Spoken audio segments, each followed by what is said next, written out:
Règle 30, il n'y a pas de filles sur Internet. À elle seule, cette règle dictée par le très sulfureux forum 4chan au début des années 2000 illustre le problème qu'a Internet avec les femmes. Ça fait maintenant quelques émissions qu'on en parle. Les mondes numériques, sans grande surprise, affichent un certain rejet de la diversité. En tout cas, il semble exclure tout ce qui ne correspond pas à un homme blanc, cis et hétéro. Si ça, on a pu l'observer avec Jennifer Lufo d'Afrogameuse en ce qui concerne l'univers du jeu vidéo, aujourd'hui on a envie d'aller un peu plus loin sur ces sujets en s'intéressant aux communautés, mais aussi aux rouages techniques qui permettent ces dérives. Comment on est arrivé là? À ces genres de règles définies sur un forum aussi influent. Qui sont les personnes qui sont au cœur de cette haine en ligne? Est-ce que quelque part, les plateformes et les réseaux que nous utilisons ne favorisent pas-ils l'exclusion ou l'harcèlement de certains groupes d'individus? Quelle est la responsabilité de nos outils, de la technique, dans les formes modernes d'exclusion sociale? Dans cet épisode, nous tenons à vous avertir que nous aborderons des cas de harcèlement et de violence en ligne. Ce ne sont pas des sujets très agréables, du coup, on tenait à vous avertir avant d'aller plus loin. Toutes ces questions, on a essayé de les poser à Mathilde Saliou, notre invitée de l'épisode d'aujourd'hui. Mathilde Saliou est journaliste pour les médias Next et on l'a découvert à travers de son livre Technoféminisme, comment le numérique aggrave les inégalités. Ensemble, nous échangeons sur le sujet de la manosphère, de biais algorithmiques et sur le numérique de demain.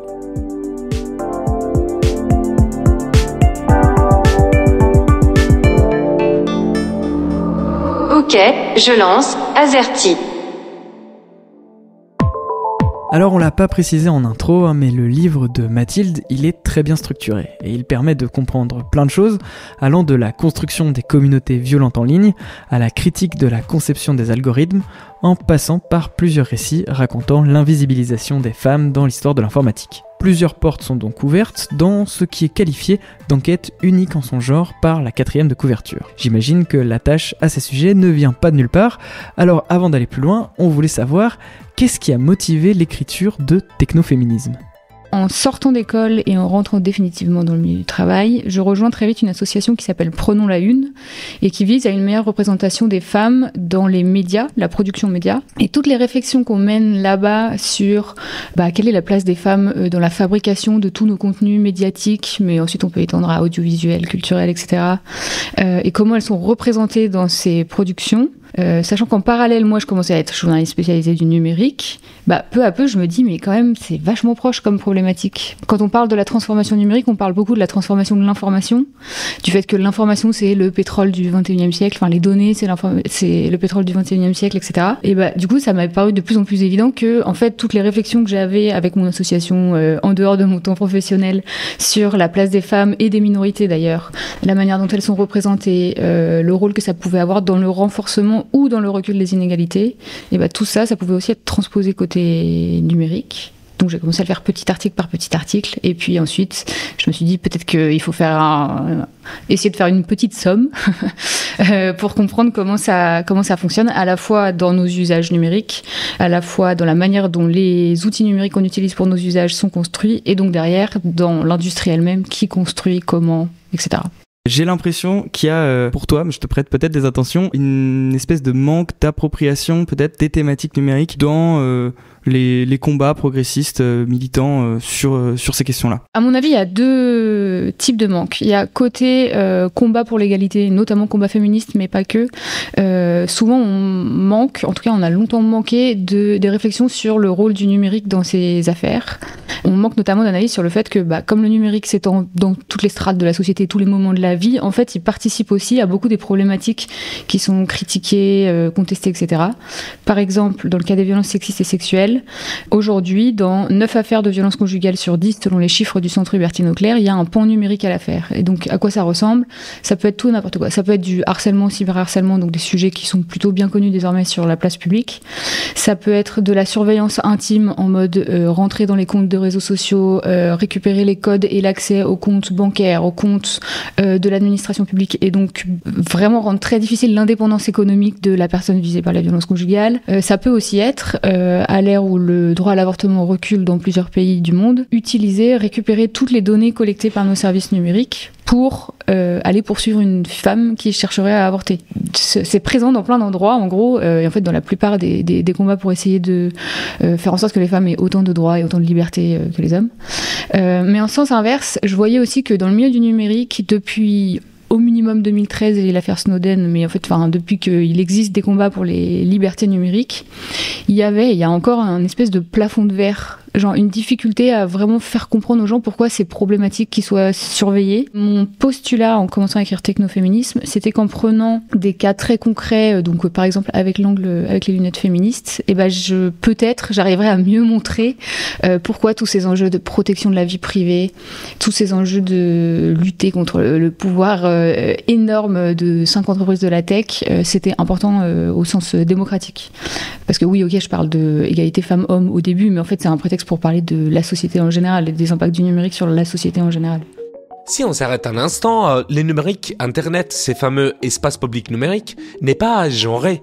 D'un point de vue purement technique, je vois mal pourquoi Internet serait masculin ou féminin. Pourtant, depuis une dizaine d'années, certains coins d'Internet sont devenus des endroits de radicalisation à la haine des femmes et d'autres minorités de genre.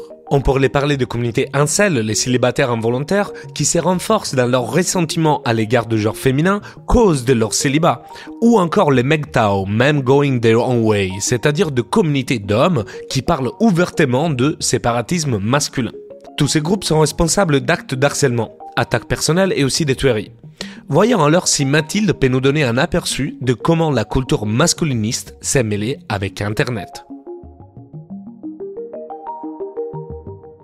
En fait, ce qu'Internet a permis et ce que Internet 2.0, les réseaux sociaux ont permis, c'est à tout le monde, quel que soit son centre d'intérêt, de se réunir très facilement, sans contrainte géographique. Donc, c'est très pratique pour se réunir entre gamers, c'est très pratique pour se réunir entre fans de crochet, c'est très facile pour se réunir autour d'intérêts professionnels, personnels, n'importe quoi. Mais c'est donc aussi très facile pour se réunir entre personnes qui détestent d'autres personnes. Il y a plusieurs courants qui ont trouvé un réel intérêt à Internet, notamment les courants extrémistes, d'extrême droite, très conservateurs, parce que à l'époque, en tout cas fin des années 90, années 2000, ils étaient quand même assez peu acceptés dans les médias traditionnels. Donc ils ont vite compris que on a une superbe infrastructure pour faire nos propres réseaux de communication, échanger, etc. Emparons-nous-en. Et c'est comme ça qu'Internet est devenu certains recoins d'Internet, certaines plateformes dont les règles de modération étaient très faibles, qui mettaient en avant une conception de la liberté d'expression qu'on pourrait débattre aussi. Et ils ont décidé de s'en emparer pour échanger sur leurs idées. Et donc parmi ces courants, il y a à la fois des courants très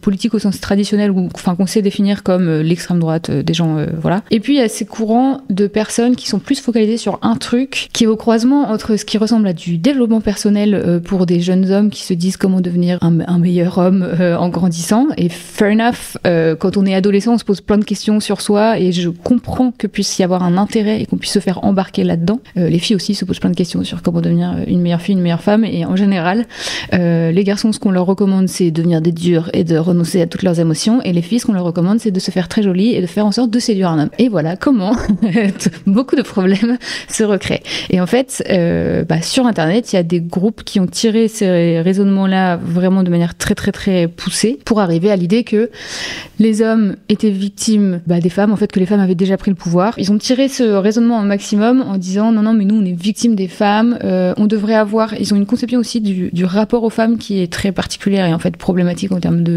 démocratique et de liberté et de conception de l'autre, qui est qu'ils auraient le droit, et en fait il serait nécessaire pour eux d'avoir accès à des femmes pour avoir des relations sexuelles. En fait c'est nous rabaisser au rôle de bétail, et c'est aussi très bien sûr hétérocentré, donc aucune considération pour voir beaucoup d'homophobie pour toutes les personnes LGBTQIA+. Souvent il y a des idées racistes et en fait on va recroiser comme ça à terme quand on tire le fil, souvent c'est assez proche et ça peut devenir assez poreux avec des idées d'extrême droite, mais ça on est en train de s'en rendre compte que dernièrement. Et donc pendant les 10-15 dernières années, ces groupes-là, ils sont passés de petits groupes de niche perdus dans des recoins bien cachés d'Internet à de plus en plus mainstream. Et aujourd'hui, dans la culture populaire, culture pop en ligne, dans les mèmes, dans les choses qui circulent, il y a beaucoup d'idées qui viennent en partie de ces milieux-là, malheureusement. Quand on pose la question des groupes masculinistes à Mathilde, elle nous parle de communautés aux valeurs conservatrices, voire même à des groupes qu'on peut sans trop de difficultés rattacher à l'extrême droite. Et ce que j'ai trouvé intéressant dans nos échanges à ce sujet, c'est aussi qu'elle parle de ces communautés comme étant un mal de notre époque, qu'on identifie réellement depuis quelques années, depuis le début de la décennie 2020. Mais alors pourquoi ? Qu'est-ce qui fait que la catégorisation de ces groupes est venue assez tard ? Guglielmo et moi, on a des attaches au monde universitaire, alors on s'est dit que la recherche avait déjà dû parler de ces sujets, et qu'en réalité, c'était la sphère médiatique qui avait mis du temps à qualifier ces groupes. Moi, je dirais même pas le milieu universitaire, je dirais les militants de terrain et celles et ceux qui réfléchissent depuis très longtemps aux inégalités, très souvent parce qu'ils les subissent en premier. Donc, par exemple, il y a eu des alertes très tôt sur le fait que c'était pas forcément des courants masculinistes, mais en tout cas des gens plutôt haineux, arrivaient à retourner le fonctionnement des plateformes sur lesquelles on échange, donc X, Facebook et compagnie, pour harceler des personnes qui leur déplaisaient. Et les premières victimes de ça, c'est des personnes qui, dans le monde hors ligne aussi, sont les personnes les plus susceptibles de subir des discriminations. Donc, par exemple, des personnes non blanches, des femmes noires, qui sont donc au croisement de plusieurs inégalités, etc. Depuis très très tôt, il y a des groupes de personnes marginalisées comme ça, ou minorisées, qui alertent sur le fait que les outils numériques peuvent être dangereux et qu'il faut mettre en place des outils pour aider les utilisateurs et utilisatrices à se protéger. Ces alertes n'ont pas été prises au sérieux.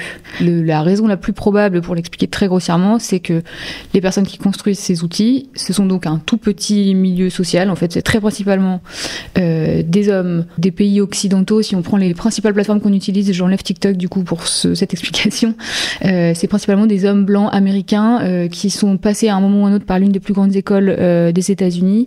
Et donc c'est un milieu social très précis, qui en fait vit très peu déjà de discrimination hors ligne, mais donc aussi très peu des violences qui sont la traduction de ces discriminations en ligne. Donc ils n'ont pas compris, ou ils n'ont pas voulu comprendre, ni voulu voir l'urgence des alertes qu'il y a eu dès les années 2006, 7, 8, dès le tout début de Facebook, Twitter et compagnie. Et un chiffre que j'aime bien donner, parce que ça illustre très bien le truc, c'est que Twitter, par exemple, ils ont mis 7 ans avant de mettre en place le premier outil de modération sur leur plateforme. 7 ans, c'est énorme, rien qu'en termes juste de protection du consommateur. Mais c'est pas un cas spécifique à Twitter, ça illustre bien comment l'industrie n'a pas pris au sérieux les alertes sur les problématiques remontées par leurs propres utilisateurs. Pour reboucler avec la question politique, je pense qu'on a commencé à comprendre les choses dans les pays occidentaux, parce que ça aurait pu arriver avant si on était plus alerte. On a commencé à vraiment comprendre les choses quand Donald Trump a été élu pour la première fois en 2016. On a commencé à comprendre que certains des utilisateurs, certains des internautes derrière le Gamergate, notamment les plus radicalisés à fond pour défendre un jeu vidéo masculin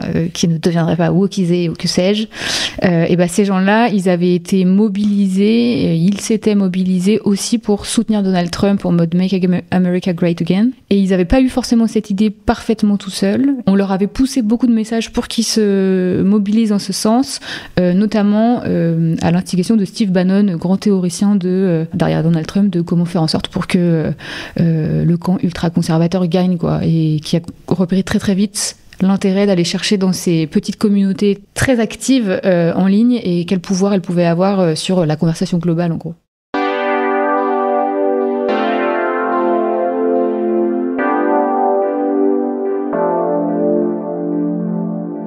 Bon, il faut être honnête. Je ne peux pas parler de ces sujets comme s'ils ne me concernaient pas. Je suis un homme, cis, hétéro, qui a grandi avec Internet. Et j'étais une proie potentielle pour ceux qui tentent de radicaliser les hommes dans la haine des femmes. Chaque fois que j'aborde ces sujets, il y a comme un petit sentiment de malaise qui monte dans un coin de moi. Parce que même si à l'adolescence, mes valeurs étaient très éloignées de celles propagées par ces communautés, ma réflexion sur mon genre était solitaire et immature. J'étais probablement, sans m'en rendre compte, au bord de ces puits qui est la manosphère. Et c'est pour ça que j'ai besoin de comprendre une chose. Comment ces hommes finissent pour y tomber dedans? En discutant avec Mathilde, les premiers sujets qui étaient sortis étaient le fait qu'aujourd'hui, dans certains cercles, c'est cool d'être anti-woke. Sûrement, si on est arrivé déjà à croire que les féministes gouvernent le monde, les positions de la manosphère peuvent paraître subversives. Mais cela ne nous explique pas comment on finit par se retrouver dans ces cercles. Est-ce qu'on y arrive parce qu'on a été déjà élevé de manière un peu antiféministe ou de droite? Est-ce qu'on y arrive à cause d'un sentiment de défaite générale vis-à-vis de soi-même dans un monde que, en fin de compte, autorise cette violence? Moi, je ne sais pas plus et du coup, on essaie de creuser un peu plus les sujets avec Mathilde.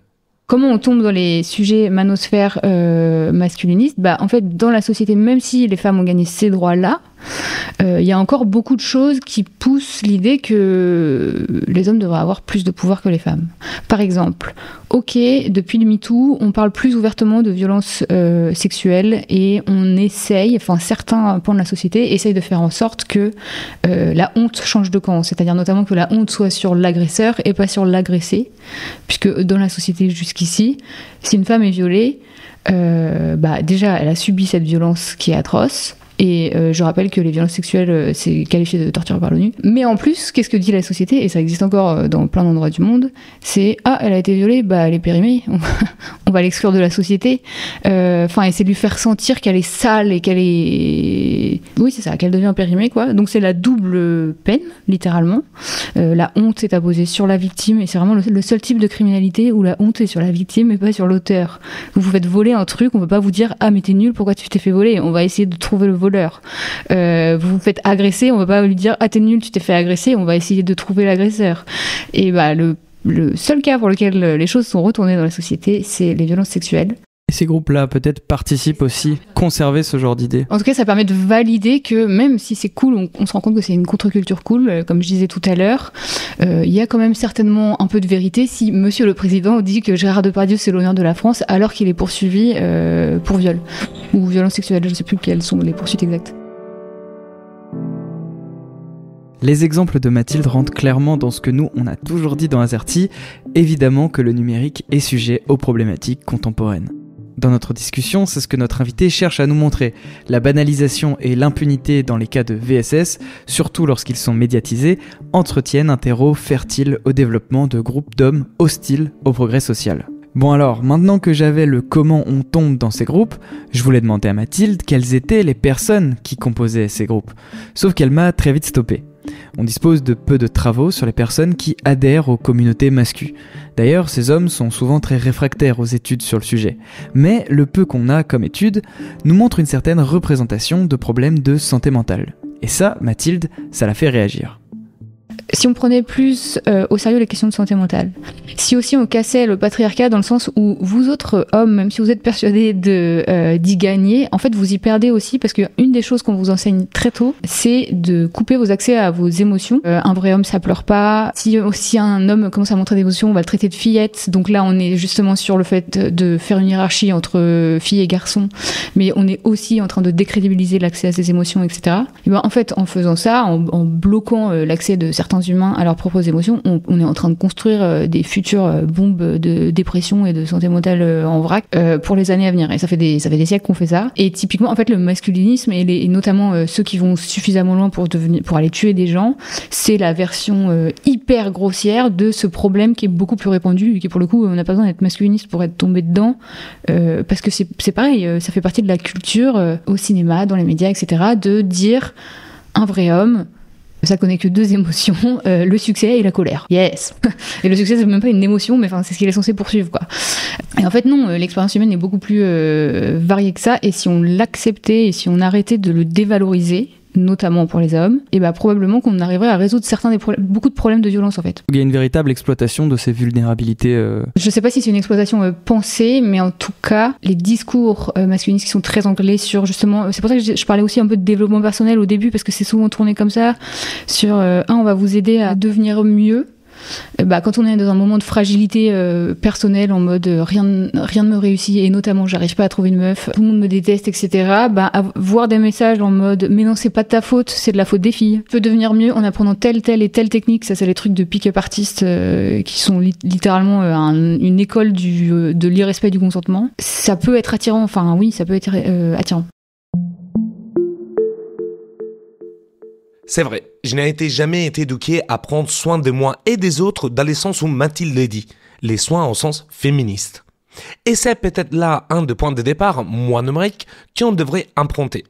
Bon, en vrai, c'est là pour moi, ça ouvre en fait de nombreuses questions, certaines plus intimes, qui quand j'y pense, elles sont même un peu effrayantes, telles elles sont grandes, et d'autres plus sociales, comme la manière de nous éduquer collectivement sur les soins. Cependant, il faut dire qu'on se trouve sur un terrain très différent de celui de la ZERT classique, et moi je ne suis pas sûr qu'on soit prêt à continuer par là. Et en même temps, il me reste une sorte de verre d'oreille.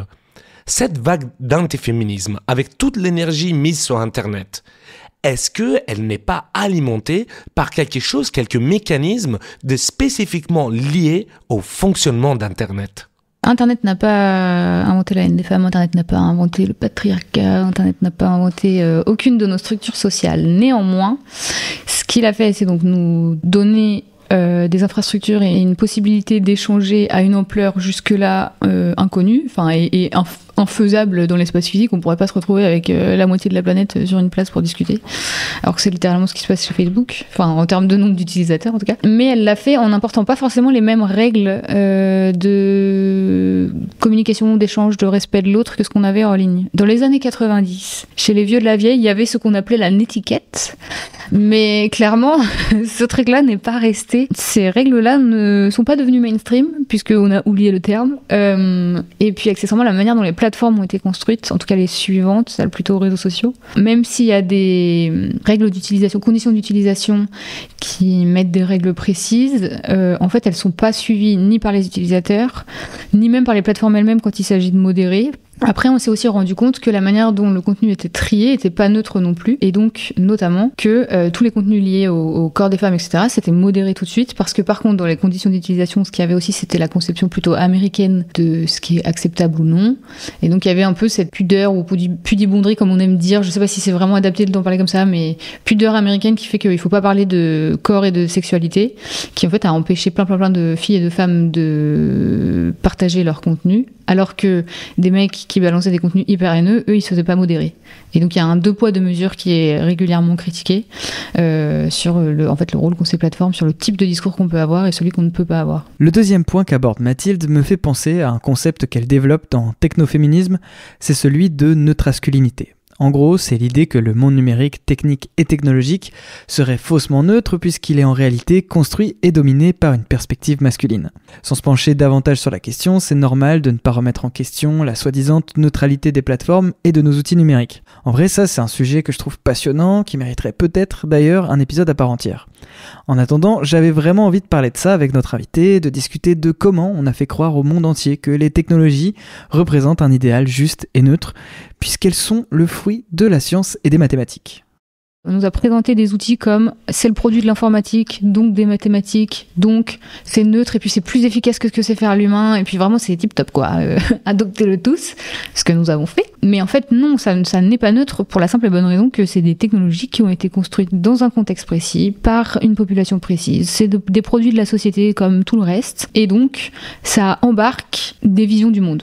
Et donc là ce qu'on détaille depuis tout à l'heure c'est que ça embarque au minimum l'expérience des concepteurs principaux, donc principalement des hommes blancs de classe sociale plutôt aisée. Et ok, leur expérience, elle peut être très cool et ils peuvent être très très très experts dans leur domaine, mais quand ensuite ils vont dire nos services sont parfaitement efficaces et ils vont fonctionner pour tout le monde de la même manière, qui sont en gros, il y a un peu une vocation universaliste dans la manière dont ils présentent leurs outils, bah c'est faux. Foncièrement c'est faux. Donc il y a tout ce qu'on a dit déjà sur la question de modération et d'orientation des discours, mais on peut prendre des exemples puisqu'en ce moment on parle beaucoup d'intelligence artificielle générative. Si on reste sur de l'intelligence artificielle tout court et notamment de la reconnaissance d'images, on a su assez tôt que les technos qui étaient vendus comme c'est super efficace pour reconnaître des gens, qui étaient vendus soit aux forces de police, soit potentiellement aux constructeurs de smartphones pour qu'ils fassent les trucs de sécurité là, pour déverrouiller les téléphones. En fait, si on regarde les résultats, ça fonctionne quand même vachement mieux pour ceux qui les ont construits, les mecs blancs, que pour les femmes blanches. Ça fonctionne beaucoup mieux pour les blancs que les noirs. Et donc, encore une fois, et là, on retrouve les questions de problématiques intersectionnelles. On se rend compte que les personnes les moins bien servies par ces technologies supposément universelles, c'est encore une fois les personnes qui sont au croisement de plusieurs discriminations. Et donc là, en l'occurrence, je fais référence aux travaux de Joy Buolamwini en 2018, qui montraient que pour les femmes noires, les machines arrivaient à les reconnaître quasiment qu'une fois sur deux, ce qui équivaut à jouer à pile face, quoi. Donc c'est pas du tout efficace. Initialement, nous voulons mettre dans cette capsule des exemples d'études montrant comment la masculinité est la neutralité dans le numérique. Au lieu de cela, lors du montage, Mark Zuckerberg lui-même a levé les doutes sur cette question et annonçant dans les podcasts de Joe Rogan sa volonté de revenir à un réseau social et à une entreprise à l'énergie plus masculine. Je pense qu'il y a Pas besoin d'autres exemples. Nous assistons en ces moments à une véritable récomposition politique des grandes entreprises de la tech, qui tombent les masques de techno-hippies dont on avait discuté avec Félix Tréguet, des losers libéraux qui ont réussi, mais qui quand même ils restent un peu libérales, et prennent de plus en plus des positions anti-woke, anti-féministes et hyper-conservatrices. Si Zuckerberg et compagnie veulent que nos réseaux sociaux soient plus masculins, cela signifie que les algorithmes qui choisissent automatiquement nos contenus doivent être aussi plus masculins. Et puisqu'on parle d'automatisation de contenu, Mathilde ne mâche pas ses mots à propos de l'intelligence artificielle non plus. Pour faire une machine qui fonctionne, il faut l'entraîner avec des données. Donc moi je fais le parallèle avec, pour faire un bon article, il faut mettre dedans plein de faits. Les données, on a l'impression que c'est des faits, mais en fait c'est des morceaux très très très parcellaires de la réalité. Et en l'occurrence, si on reprend la question de reconnaissance d'images, les gens qui ont construit ces machines ont pris toutes les images qu'ils trouvaient en ligne, et qui est-ce qui est le plus présent en ligne, encore une fois, c'est les hommes des pays occidentaux. C'est très visible sur Wikipédia, par exemple, qui est souvent utilisé parmi les divers jeux d'entraînement, notamment des modèles génératifs. 90% des personnes qui écrivent Wikipédia sont des hommes, 9% des femmes, 1% des personnes non binaires. Et puis, si on regarde en termes de continent aussi, parce que c'est intéressant aussi sur des questions géopolitiques, je crois que c'est quelque chose comme 78% des personnes qui écrivent sur Wikipédia viennent soit des États-Unis, du Canada, enfin d'Amérique du Nord ou d'Europe. Et le reste, c'était le reste de la planète. Ce qui n'est évidemment pas du tout équilibré avec la population réelle, etc. Et donc ce que ça veut dire, c'est que dans les jeux d'entraînement qui notamment s'appuient sur Wikipédia, il y a beaucoup moins de présence des cultures, des concepts, des idées, des personnes même d'Afrique, d'Amérique latine, d'Asie, et que donc les machines qu'on construit, c'est des machines à reproduire uniquement le point de vue des pays occidentaux. Et l'IA générative, ça permet de bien le voir. C'est pour ça que je continue de trouver ça super intéressant quand même, parce que la technologie qui se croit neutre, elle est quand même super efficace pour montrer que franchement pas du tout. Donc par exemple, quand DALL-E, Midjourney et compagnie sont sortis, il y a eu des grosses enquêtes sur la manière dont ces technos répondaient si on leur demandait est-ce que tu peux me faire une image de Mexicain, une image de Français, une image de Chinois, etc. Et les clichés, mais genre même un enfant de 5 ans, il fait moins de clichés que ça, quoi. Si vous demandiez un ou une mexicaine à la machine, et de préférence, il faut faire l'expérience avec un langage neutre, donc par exemple en anglais, mexicaine, ça veut pas dire que c'est une femme, ça veut pas dire que c'est un homme. On avait que des vieux hommes aux cheveux blancs avec un énorme poncho et un sombrero, genre un truc, j'ai vécu au Mexique, tout le monde n'est pas du tout habillé comme ça, calmons-nous, quoi. Que ça a comme effet potentiel, c'est si jamais on se met à tout illustrer avec ça, on est parti pour un appauvrissement terrible de nos imaginaires et de nos images d'abord. Mais en sens inverse, pour toutes les personnes qui luttent pour plus d'égalité, ça peut être une manière super efficace de montrer qu'on a un problème et de dire il va falloir qu'on le résolve.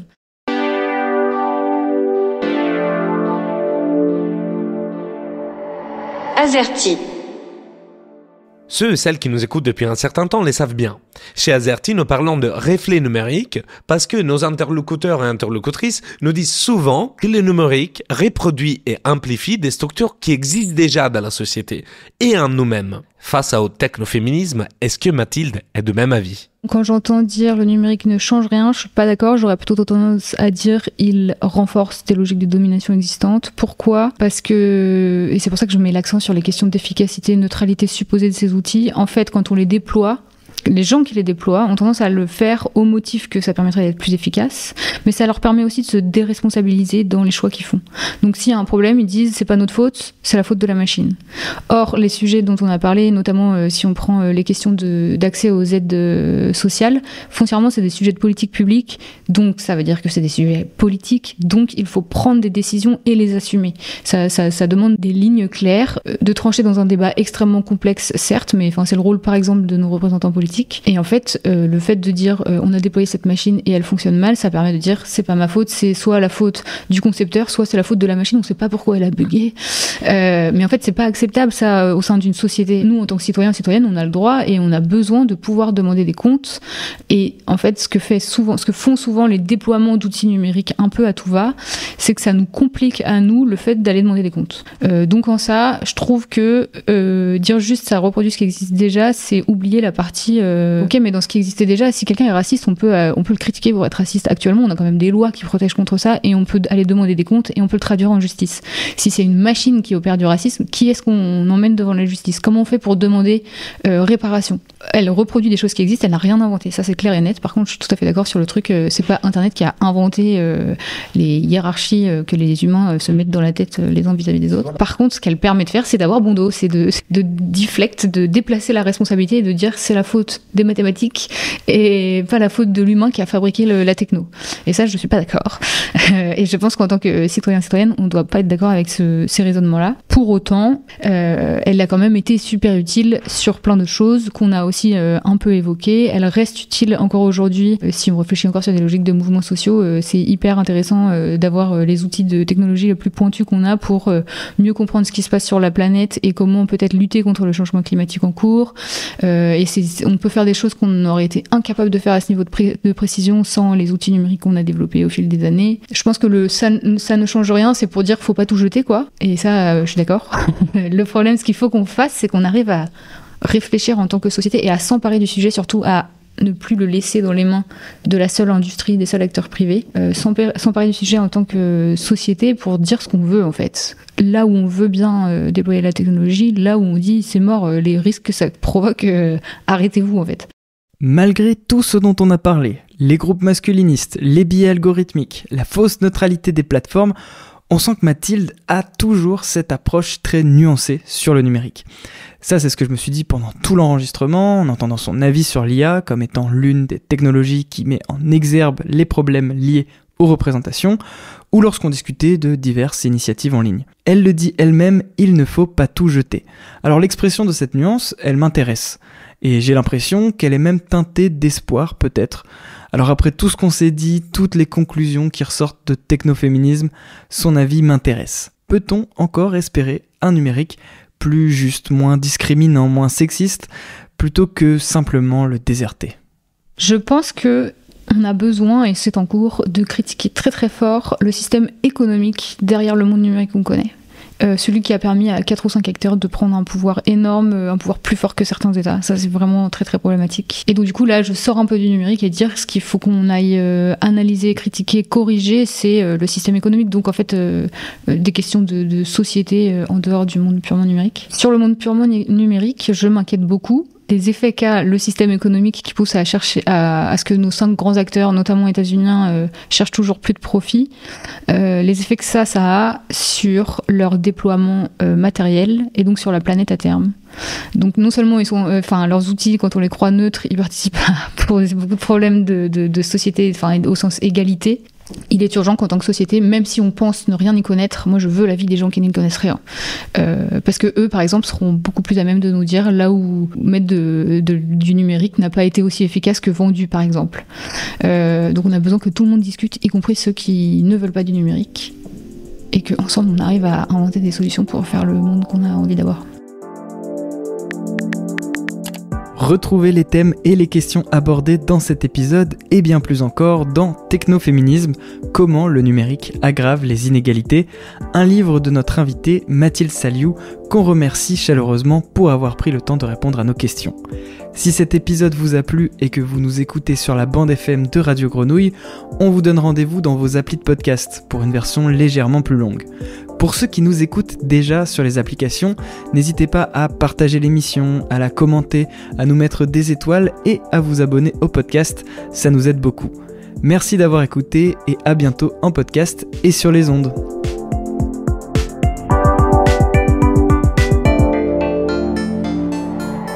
Azerty.